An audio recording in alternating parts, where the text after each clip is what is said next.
Izay kosa no mahakasika ny Lazabato izay nitanterahin'ireo kandidaty eto Antananarivo renivohitra fa somary sitaka kely indray tsika ho any amin'ny faritra ny faritry Fianarantsoa izay efa nitanterana eto aminareo efa hatramin'ny maraina mahakasika ny raharaha Pety Rakotoniaina. Ye araka ny vaovao iray moa dia nosamborina ity candidat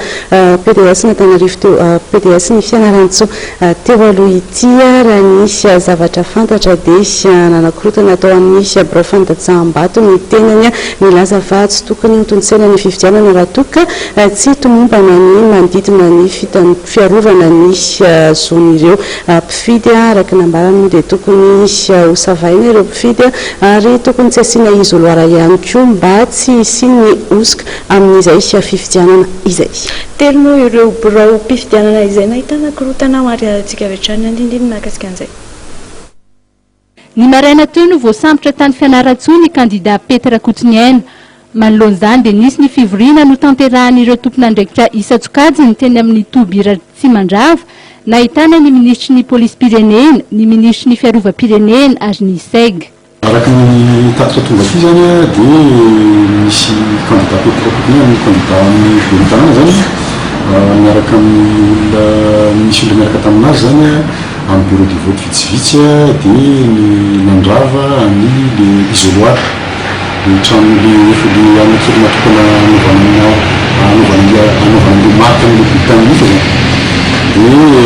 mazava ho azy ngamba tsara kosa ny fiarahamonina dia efa misy réquisition zany avy amin'ireo tompon'andraikitra mpamaminy zavatra io dia efa any amin'ny barao gendarme zany andriambato Pety Rakotoniaina amintsika miteny zao ary efa mandeha ny famotorana mikasika an'io raharaha io. Nanamafy ny avy eo anivon'ny gendarmerie fa be dia be ny feo mandeha mikasika ny fanakorontanana. Tsy Fianarantsoa ihany zany no bebe feo mandeha mikasika ny resaka fanakorontanana ny fifidianana androany fa nahita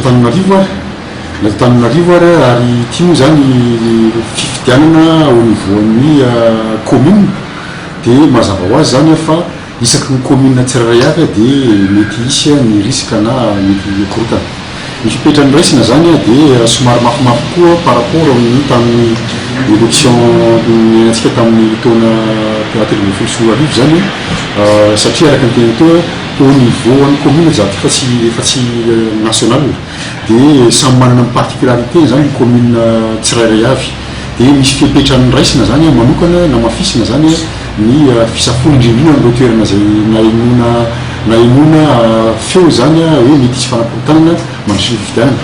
Eo ihany koa zany ny fanamafisana manokana ny resaka